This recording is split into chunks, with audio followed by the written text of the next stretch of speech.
The smoke alarms malfunctioned. We tried to save her, they told the firefighters. Imagine waking up to the smell of smoke, your eyes stinging, the air suddenly thick and hot. Your childhood home, the place that should have been your sanctuary, is engulfed in flames. Panic rips through you, but then you try to escape your bedroom, and the true horror sets in. Every single window, nailed shut. Your parents, the people who were supposed to protect you, had locked you in to die. That desperate 911 call, choked with smoke and raw terror, was the only thing that saved my life, and it finally shattered the perfect facade my family had meticulously constructed for years. From the outside, we were the quintessential American dream. My mother, Susan, always looked impeccable, volunteered at church, and hosted the most beautiful neighborhood gatherings. My father, Harold, was a respected accountant, coached Little League, and always had a friendly wave for everyone. Our house in suburban Minnesota was flawless, with an award-winning garden. I was their only child, and people constantly told me how incredibly lucky I was to have such wonderful parents. But behind that glossy white front door, life operated under a completely different set of rules. I was only 7 when I first sensed something was off.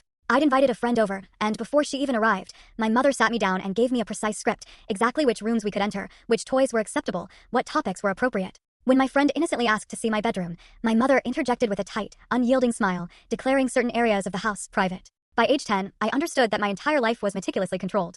My wardrobe, chosen by my mother.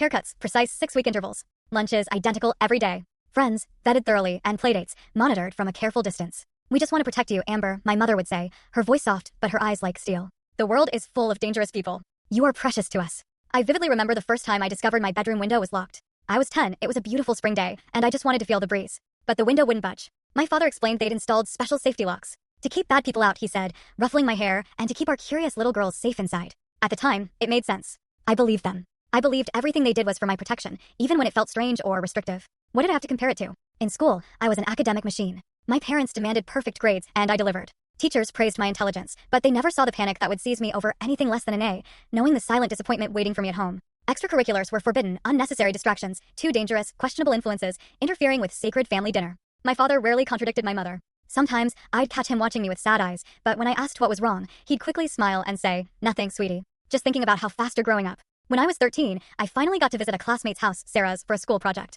It was the first time my mother had allowed me to go anywhere without inspecting it first, but Sarah's parents were both doctors with impeccable reputations, and that seemed to satisfy her criteria. At Sarah's house, I watched in genuine amazement as she casually opened the fridge for snacks without asking permission. She played music in her room with the door closed. She mentioned going to soccer practice later, and her mother simply nodded and told her to have fun. On the ride home, I sat silently in the back seat. A new, terrifying understanding began to form. My family was not like others. This level of control wasn't protection. It was something else. But I pushed the thought away, telling myself they just loved me more. Full story on the channel. Link below. Click now and watch what happened next.